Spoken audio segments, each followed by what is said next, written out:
Eh bien, bonjour à toutes, bonjour à tous, amis pêcheuses, amis pêcheurs, bienvenue sur cette nouvelle vidéo à Marseille pour des sorties automnales d'exception. À l'écran, une méduse rhizostome, impressionnante, majestueuse, magnifique. Pourquoi des sorties d'exception? Car je vais vous montrer trois sorties sur un spot. Donc vous pouvez voir les premières images à l'écran. Vous allez voir beaucoup de poissons, beaucoup de prédateurs, quasiment tous les prédateurs de Méditerranée. Par contre, et je dois vous prévenir, ce sont trois sorties sous renverse d'est. Donc des eaux chargées, teintées, avec un ciel nuageux, donc une faible luminosité, et donc des images parfois un peu dégradées, car les action cam ont des petits capteurs qui font qu'elles s'en sortent pas très bien quand ça manque de lumière. Préparez-vous à avoir du lourd, vous allez voir vraiment des beaux poissons. Je ne vais pas en prendre beaucoup, je vais être assez sélectif. Je dois avouer aussi que je vais avoir pas mal de ratés, vous verrez. Ici à l'image, un spot avec plein de gorgones blanches, signe qu'on va retrouver de la vie ici. Vous voyez ce mur de gorgones blanches, là je suis posé à 15-16 mètres et face à moi une falaise pleine de gorgones blanches qui descend jusqu'à 30 mètres. J'ai hésité sur quelques sars. Et ces gorgones, ben, en fait, c'est des organismes filtreurs. Donc quand elles sont présentes, ça veut dire que sur une zone, ça veut dire que c'est une zone où il y a du courant qui va ramener du plancton, du zooplancton, du phytoplancton, et donc de la vie. Toute une chaîne alimentaire va pouvoir se mettre en place, et donc ce sont des zones propices pour faire de belles rencontres, notamment des prédateurs qui sont eux tout en haut de la chaîne alimentaire. Nouvelle apnée, ici sur un fond de 17-18 mètres je crois, si ma mémoire est bonne. J'arrive sur cette grosse pierre là, je ne sais pas si je dois me poser à gauche ou à droite, j'ai la falaise dans le dos. Je commence par mettre sur la gauche et puis sur la droite il y a quelque chose qui attire mon attention. Alors vous ne le voyez pas à l'écran, c'est allé trop vite, c'était trop sur le côté de l'écran. Mais j'ai vu une grosse caudale derrière la petite corniche là. Donc je change mon fusil d'épaule, je change de côté. Je pense que c'était un denti. Et derrière, donc vous voyez, il y a un peu de sparidé. Je suis bien planqué à l'ombre de ma pierre. Et ça va me permettre à l'agachon de faire venir un joli poisson qui va apparaître sous vos yeux ébahis là dans quelques instants. C'est un loup joli, une jolie pièce, hein. C'était un loup qui devait faire son kilo et demi. Je tire et je le rate. Alors qu'est-ce qui s'est passé? C'est pas possible, je l'avais bien vu depuis longtemps, j'avais bien anticipé sa trajectoire et pourtant j'ai tiré à côté. Et quand on regarde au ralenti, en fait, on se rend compte que c'est pas moi qui rate, c'est plutôt le poisson qui évite la flèche. Certainement un loup ninja. Bravo à lui, on ne peut pas toujours gagner. Le fait de filmer ses sorties, de filmer ses tirs et de se les repasser au ralenti, ça permet justement de voir ses ratés, de comprendre pourquoi. Et je me rends compte que régulièrement, je rate des poissons parce qu'en fait, c'est les poissons qui arrivent à éviter la flèche. Ils sont dotés de réflexes assez extraordinaires. Ce loup en était la parfaite illustration. Allez, nouvelle descente. Je me pose sur deux pierres que je connais bien, entre deux pierres, au pied d'un tombant. J'ai pas le temps de me poser que voilà, deux pélamides sur la droite et dans le fond, oh là là, il y a du poisson aussi, du denti, des céréoles, il y a tout là. Tout sur la même action. Et ils m'ont pas laissé le temps de me poser, d'ajuster. Ils ont été encore une fois meilleurs que moi. Je les vois tourner là-bas, au loin, sur la droite. Incroyable. Alors ça, j'avais jamais vu un banc en mélange de plusieurs prédateurs méditerranéens. Pélamide, denti, limon ou céréole. Là, on voit qu'il y en a encore un petit limon là qui passe au loin. Qu'est-ce que c'est que cette action? Incroyable. Décidément, sur cette sortie, sur ce spot, il y a vraiment pas mal de vie, il y a du potentiel. Et là au-dessus, je ne sais pas si vous avez vu à l'image, les orphies. Quand on regarde au ralenti, on voit bien les deux pélamides sur la droite. Et dans le fond, alors c'est difficile à distinguer vu la qualité de l'image, mais vous voyez un premier denti qui est parti derrière d'autres dentis et des limons en mélange. Vraiment une scène incroyable, j'avais jamais vu un banc de prédateurs divers et variés comme ça. C'est assez incroyable. En tout cas, ça donne du baume au cœur. On se dit qu'il y a moyen de faire une belle pêche. Du coup, nouvelle descente sur le même endroit. J'ai pas trop d'espoir hein, de recroiser le banc parce que je les ai bien vus d'étaler, mais sait-on jamais, je retente une apnée vraiment sur le même spot, le même coin d'agachon, décalé de 3 mètres. Vous voyez là, j'étais plutôt sur la gauche, là, entre les deux pierres. Et quand je descends, oh là là, un limon qui revient à balle, j'ai pas le temps de tourner le fusil. Il y en avait deux en réalité, un qui poursuivait le banc, vraiment qui était dans le banc, et un qui suivait derrière. Et j'ai pas eu le temps de les aligner, alors ça c'était des petits limons de 1,5 kg. Mais bon voilà, bah, c'est raté, je me pose au fond et je les reverrai pas. Et en fait je ne reverrai aucun poisson au cours de cette sortie. J'ai raté toutes mes chances. Mais c'est pas grave, j'ai bien retenu le spot, il est très prometteur. Porte-avions américain. Et moi je fais bredouille, putain.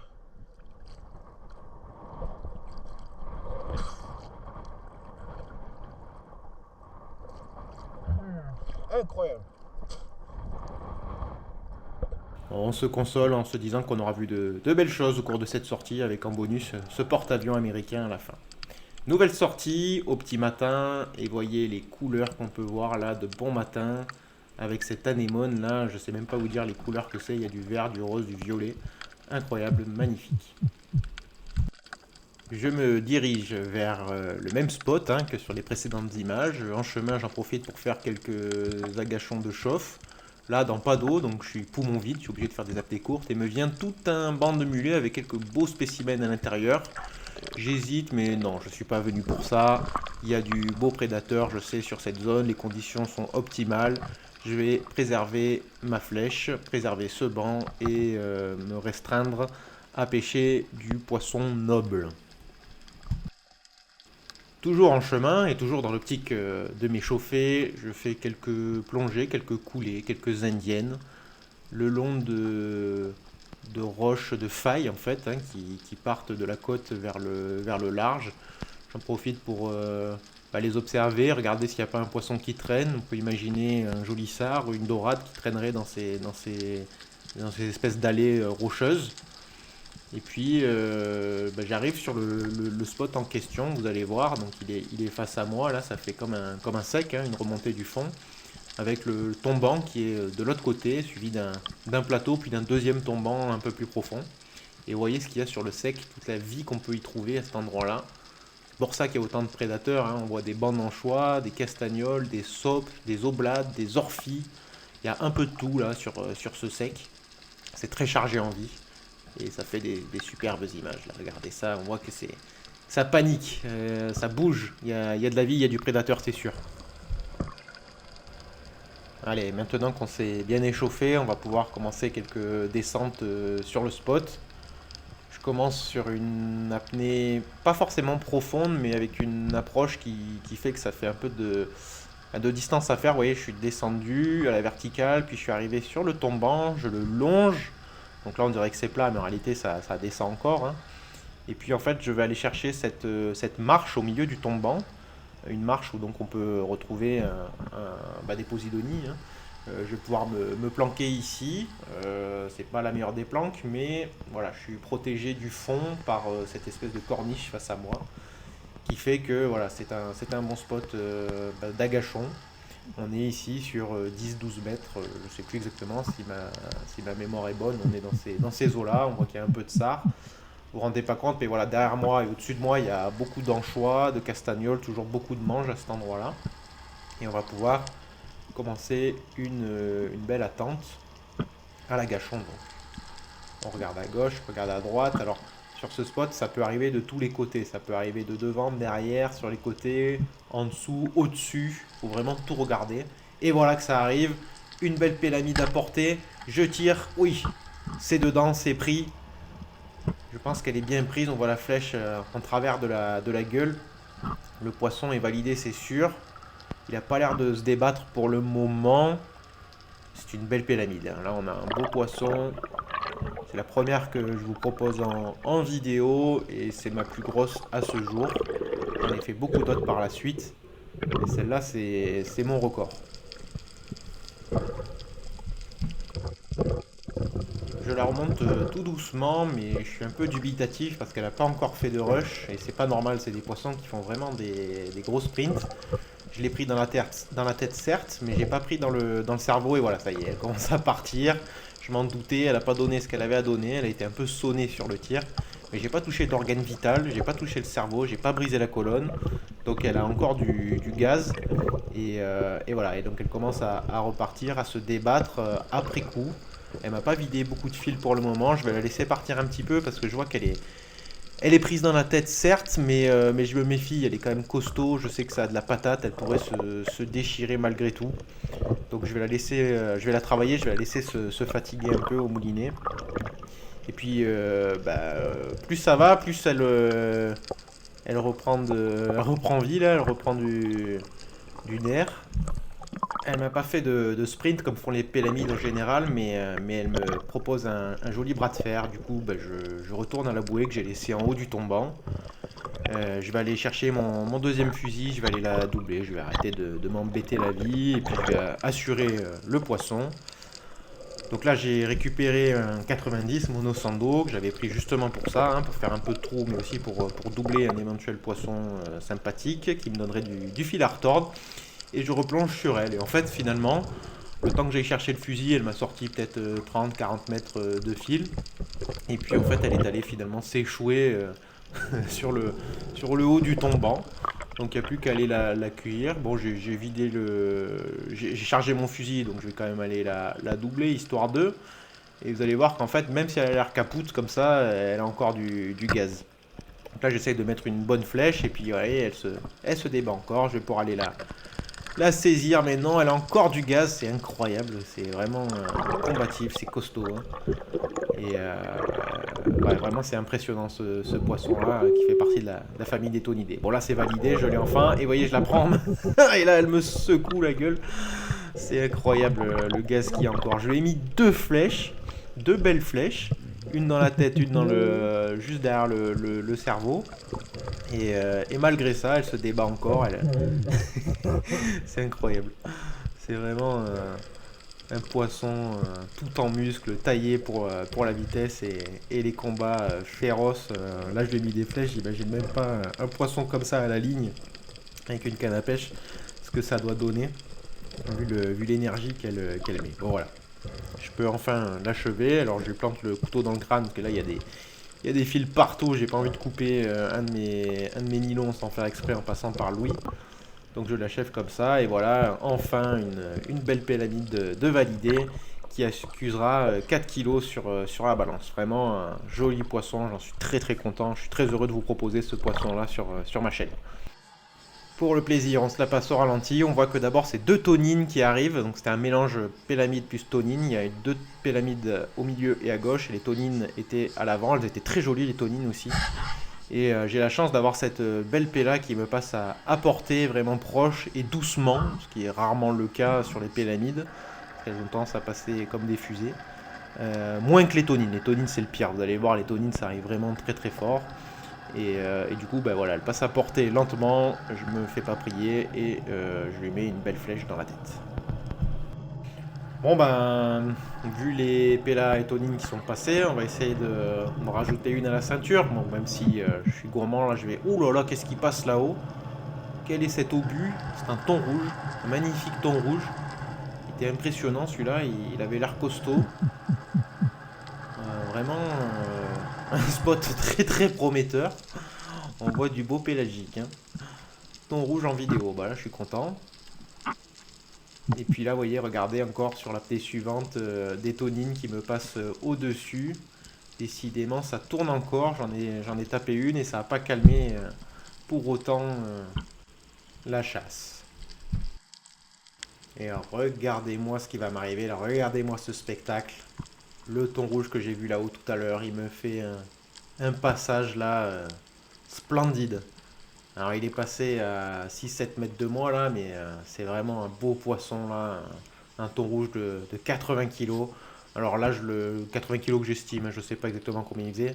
Alors je l'ai laissé passer évidemment, hein, c'est très encadré la pêche du thon, c'est que pendant une certaine période, sous autorisation, il faut avoir des bagues. Donc moi j'ai pas tout ça. J'ai juste pris le temps de le filmer, de le regarder et de vous faire ces magnifiques images. Quel régal, vraiment un régal. Bon alors évidemment, la présence du thon rouge a fait fuir les prédateurs de ma zone, hein, ça a tout calmé, le boss est arrivé. Donc bah, je me suis décalé de quelques centaines de mètres, hein. Alors là je suis un peu plus profond, je suis sur 18 mètres, encore des tonines qui me passent au-dessus, des furies là, qui chassent dans la... Voilà, vous voyez les bandes d'anchois là qui me passent au-dessus. Donc c'est là-dessus que sont les pélagiques, hein, les tonines, pélamides, même le thon je pense. Et oh bah là un Denti, voilà, bah j'ai bien fait de me décaler a priori, le spot est très bon aussi, hein. On voit qu'il y a toujours des gorgones, de la roche, des posidonies, des fonds variés, là-bas des sopes. Décidément, j'en prends plein les mirettes, hein. C'est vraiment une sortie très très sympathique. Et je peux vous dire que ce spot-là en question, depuis, eh bien je vais l'harceler, je vais y retourner très régulièrement, vous verrez ça dans de futurs épisodes, je vais y faire de belles pêches et de très beaux poissons parce que c'est vraiment. Même quand vous êtes bredouille là-bas, vous vous régalez, il y a toujours de la vie, de la mange, des anchois, des sopes, des oblades, des orphis, des sards en pagaille et vous avez la possibilité de croiser des beaux poissons. Là, le petit Denti qui revient, il me fait hésiter, mais non, il est petit, il fait 1 kg à peine et la pêche est déjà faite, hein. J'ai déjà 4 kilos de pélavide à la ceinture. Je vais épargner ce Denti parce que, bah voilà, parce que j'en ai suffisamment. Regardez au-dessus de ma tête là, tous ces anchois, ça clignote de partout. C'est Euro Disney ici, on se régale, même si l'eau est froide.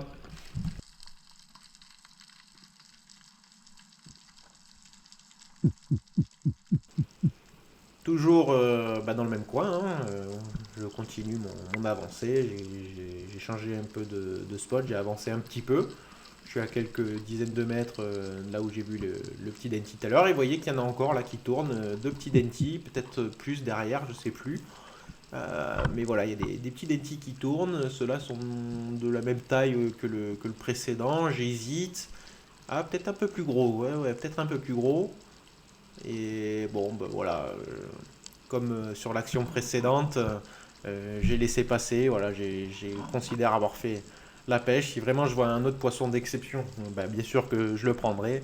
En attendant, ceux-ci n'en valent pas la peine. On va les laisser grandir. Et on les reprendra, j'espère, quand ils seront un peu plus gros.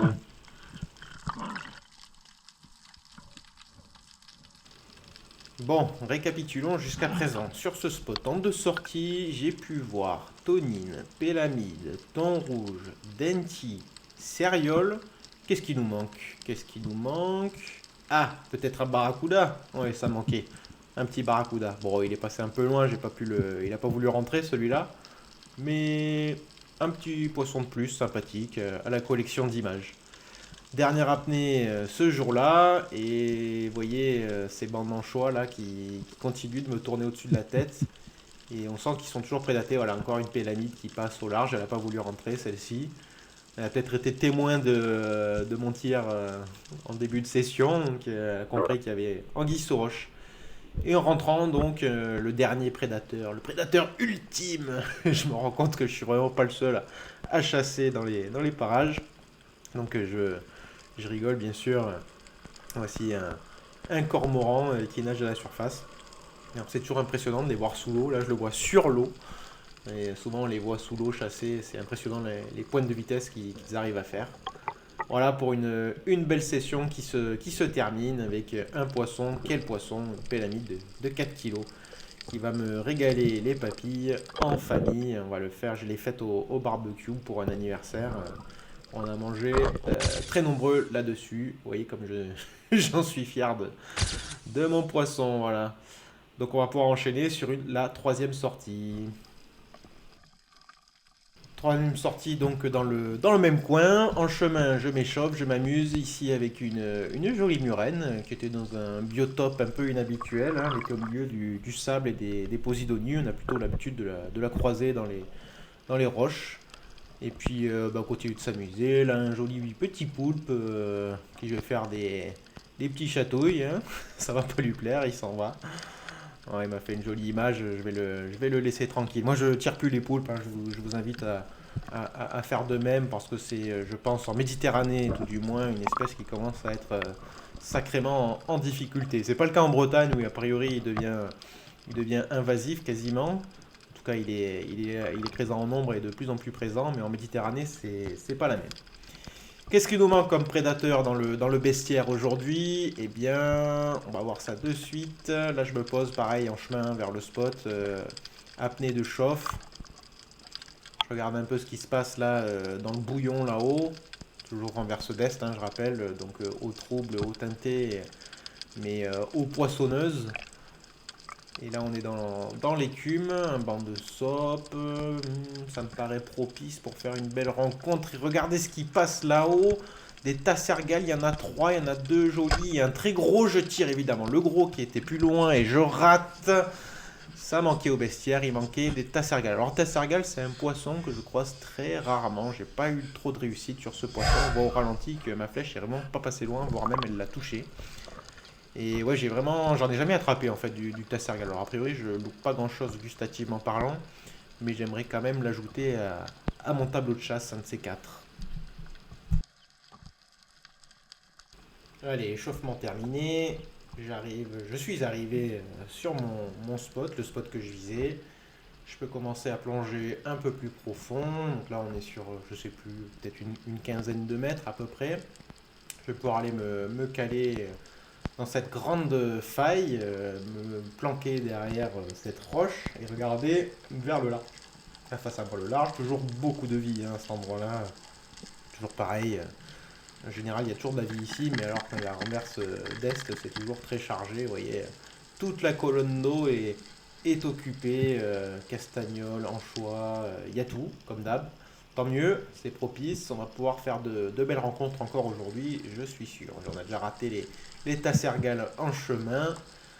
Et là, il va m'arriver tout un banc de dorades, toutes plus jolies les unes que les autres. Bon, c'est des blanquettes hein, qui font 700-800 grammes, il y en a peut-être une d'1 kilo dans le tas.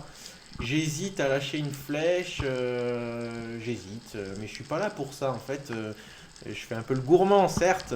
Les dorades, c'est quand même un poisson noble. Il y en a beaucoup là, j'aurais pu en prendre. Mais je suis pas venu pour ça. Je suis venu vraiment pour faire du pélagique, un beau poisson trophée. Et je vais éviter de faire trop de bruit. Les dorades, je les tirerai pas. Je les capturerai en vidéo, en image. Et je m'en contenterai comme ça. Et c'est très bien comme ça. On va pouvoir enchaîner à la recherche donc de notre poisson pélagique. Donc toujours sur le même spot, toujours sur ce fameux tombant. Je vais me poser au pied de celui-ci. Donc le pied du tombant est à 17-18 mètres, je crois, dans les herbiers de Posidonie. Hein. En bas, en fait, ça fait, je vous disais tout à l'heure, un petit plateau qui amène de 17-18 mètres jusqu'à 20 mètres. Et à 20 mètres, vous avez un deuxième tombant qui démarre et qui descend à plus de 30 mètres. Et là, qu'est-ce qui m'arrive? Une tonide, elle me tourne au-dessus. J'arrive pas à tourner le fusil suffisamment vite. Elle me rend fou. Je vais tenter un tir, elle est revenue. Je tire et putain, c'est raté. C'est pas possible. Oh là là là là là, décidément. Bon. Ah ouais, là, j'ai bien raté. J'ai tiré en dessous.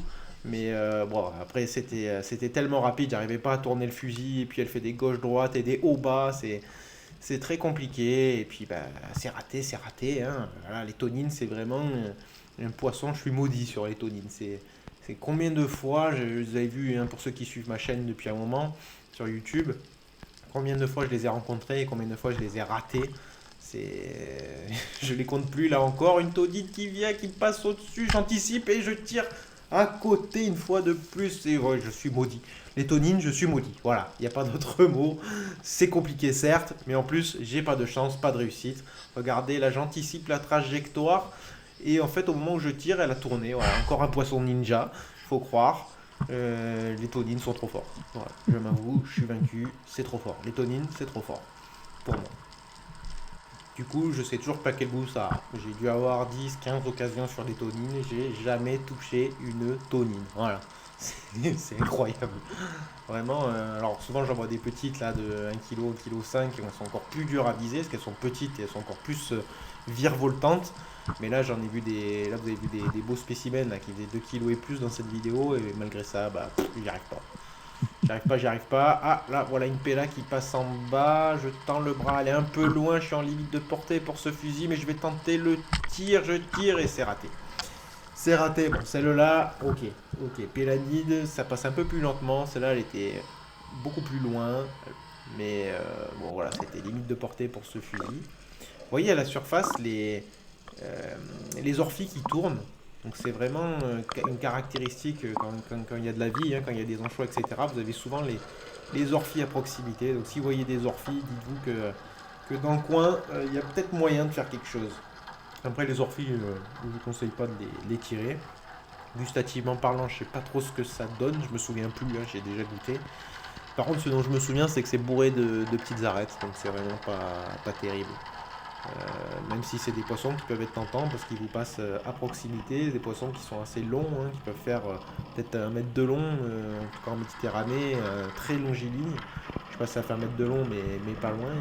Mais pour 1 mètre de long, vous avez un poisson qui fait même pas 500 grammes, quoi. Pour vous dire à quel point c'est longiligne.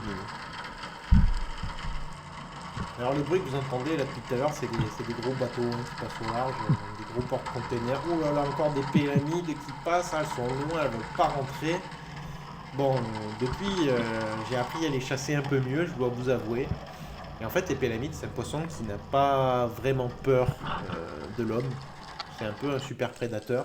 Et du coup, elle a pas trop peur. Et dans ces cas-là, vous voyez, elles sont passées un peu loin. Faut pas hésiter à leur foncer dessus, en fait, quand vous les voyez passer comme ça, qu'elles veulent pas rentrer. Moi, j'avais tendance, bon vieux réflexe de chasseur à la Gachon en Méditerranée, à rester planqué, à me faire discret. Mais en fait, faut pas hésiter à leur foncer dessus. Et je dis pas que ça marche à chaque fois, mais maintenant, je rentre plus de poissons comme ça. Merci du conseil, Nicolas. Tu te reconnaîtras si tu regardes cette vidéo. Parce que ben, j'aurais jamais pensé à le faire et c'est grâce à toi maintenant que j'en fais plus régulièrement. Donc merci beaucoup pour ce précieux conseil, Nico. C'est d'autant plus vrai en début de saison, là, en fin d'été, début automne, là, quand on commence à en voir en masse, où, bah, du fait du nombre, elles sont vraiment pas craintives. Là, ce jour-là, j'avoue, si j'avais foncé dessus, je sais pas si j'en aurais eu, parce qu'elle me semblait un peu craintive. Là, on voit que je suis posté, alors, je sais plus vraiment où c'est, mais voilà, il y a encore des pélamides qui arrivent, et elles sont très furtives, très fuyantes. Vous voyez, j'ai à peine bougé, et elles sont parties. Enfin, je regardais s'il n'y en avait pas d'autres qui arrivaient derrière, parce que souvent, vous voyez la première qui est un peu lointaine, et puis derrière, il y en a d'autres qui arrivent, qui vous encerclent, ou qui passent un peu plus proche. Donc, bah, ce jour-là, voilà, je sais pas si j'avais foncé comme je le fais aujourd'hui. Je sais pas si j'en aurais fait. Oh, celle-là, par contre, elle est venue vraiment près. Par contre, elle m'a surpris. Elle est arrivée du côté de terre. Elle n'est pas arrivée du côté large. J'étais pas encore placé. Elle était vraiment proche. Là, il y avait vraiment moyen de faire une belle péla. Elle était au moins aussi grosse que celle que j'avais prise la fois précédente. Là, que vous avez vu dans les images, celle de 4 kilos. À mon avis, elle était du même format. C'est dommage qu'elle était vraiment proche. Oh là là là, je me suis fait surprendre. Elle n'est pas arrivée du tout du côté où je l'attendais. Je vous disais tout à l'heure, ça peut arriver de la gauche, de la droite, du dessus, du fond, de devant, de derrière. C'est carrément vrai. Souvent, vous vous faites surprendre. Et c'est souvent le cas avec les tonidés. Hein. Là, je sais plus si c'est le Péla ou une tonine. Passe un peu plus loin, elle passe vite. Et ouais, c'est une tonine, je pense. Et ouais, du coup, les tonidés, les bonites, hein, ben voilà, c'est rapide, ça arrive fort, pas forcément du côté où on les attend. Oh, des orphies au-dessus. Ouais, des superbes images. Hein. C'est vraiment des superbes images. La mange, les orphies, les prédateurs, les bonites, il y a tout quoi. Il y a tout. Bon voilà, après il faut les conditions, c'est l'automne, c'est la meilleure des saisons. Le poisson vient à la côte pour se gaver. Il y a des anchois en quantité. Regardez le bal d'anchois. Là, j'ai bougé de zone. Je me retrouve sur une zone où il y a vraiment encore beaucoup d'anchois. Là, c'est très propice. Je me dis que je vais forcément faire une rencontre. Je vais insister ici parce que là, il y a vraiment des belles boules d'anchois bien compactes, signe qu'elles sont bien prédatées, bien regroupées. Et je vais pas m'y tromper, vous allez voir. Donc j'insiste hein, sur cette dernière zone où j'ai vu beaucoup d'anchois. Je me dis que c'est mes dernières apnées. J'ai vu pas mal de poissons, mais ça vaudrait le coup de continuer. Hein, c'est encore très actif. Mais je commence à être un peu malade, hein, je dois l'avouer. Je me fais secouer depuis quelques heures déjà. Il y a une belle houle là, avec des vagues qui font quasiment 1 mètre. Et à force, bah, voilà, je commence à me rendre malade. Mais là, oh là là, alors là, je suis en plein dans les anchois. Elles sont un peu agitées. Là, j'y crois fort fort. C'est une des dernières apnées, si ce n'est la dernière, je sais plus. C'est le moment. Je suis très très bien placé, pile à la bonne profondeur, là, sur une quinzaine de mètres. Il y a des petites boules d'anchois à droite, à gauche, des grosses boules d'anchois côté large, face à moi. Je suis placé idéalement, ça va payer, c'est sûr. Mais du coup, c'est l'éternel dilemme. Par quel côté ça va arriver? Oh, ça fuit là, ça fuit. Il va y avoir des prédateurs, il va y avoir des pélamides qui passent au large, qui excitent les anchois. Oh, ça brille sur ma gauche. Qu'est-ce que c'est? Barracuda 1, Barracuda 2, j'hésite, droite, gauche. Oh, bon, celui de gauche, allez, c'est parti. Il passe vraiment proche et je le prends. Bien tiré. Et là, il me fait une chandelle, il part vers la surface. Parachute ascensionnel, presque, il me tracte. Il me fait remonter en vitesse grand V la quinzaine de mètres qui me sépare de la surface. Et voilà, je suis plus bredouille, j'ai mon barracuda. Enfin, encore faut-il que je mette la main dessus. Car vous allez voir, il va me donner du fil à retordre celui-là. Il va se débattre. Je ne l'ai pas encore dans les mains. Chandelle, chandelle, double chandelle. Full, full, double full.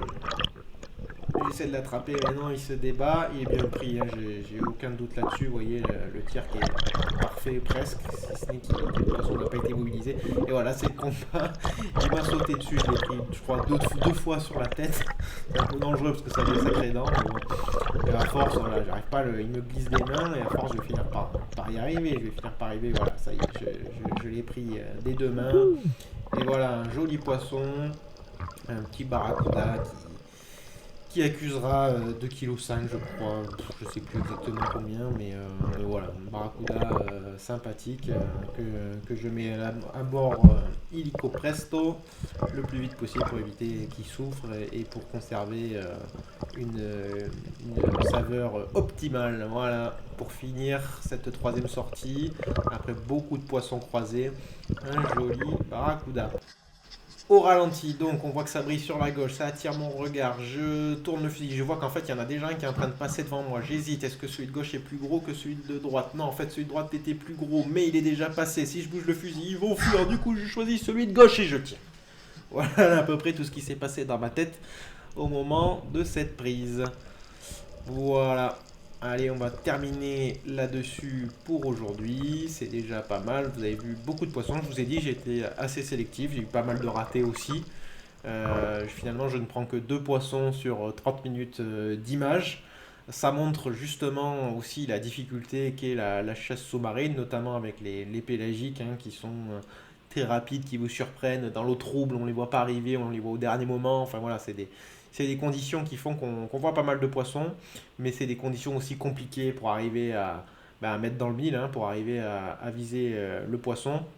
Donc c'est pas facile, c'est pas facile. L'eau est froide, c'est l'automne, est agité, il faut avoir le cœur bien accroché parce qu'on se fait secouer, on boit la tasse. Enfin voilà, il y a du courant, il faut vraiment lutter avec les éléments, mais à l'arrivée, ça paye. Et encore une fois, ça prouve que c'est peut-être la méthode de chasse, de prédation humaine la plus éthique, du fait qu'on sélectionne le poisson, du fait que c'est compliqué d'en accrocher à la ceinture. Vous voyez là le nombre d'opportunités que j'ai eues, le nombre d'apnées. Là, j'ai bien sûr que c'est coupé, vous n'avez pas vu, mais on voit peut-être là sur les 3 sorties, j'ai peut-être vu du poisson une fois sur 10 apnées. Donc si vous faites un calcul rapide, vous vous rendez compte que j'ai fait 2 poissons en plus d'une cinquantaine ou peut-être une centaine d'apnées des fois profondes, prolongées, enfin pour moi, profondes et prolongées, donc ça veut dire jusqu'à 20 mètres et jusqu'à 2 minutes, peut-être un peu plus. Tout ça pour arriver à mettre 2 poissons à la ceinture. Pour 2 jolis poissons, certes, mais voilà, c'est compliqué. En tout cas, voilà, moi je me suis régalé à chasser lors de ces sorties, à filmer ces images. J'espère que ça vous aura plu autant que moi. Et je vous dis à très bientôt sur cette chaîne et sur ce spot, parce que vous allez voir que je vais retourner régulièrement. Allez, à plouf!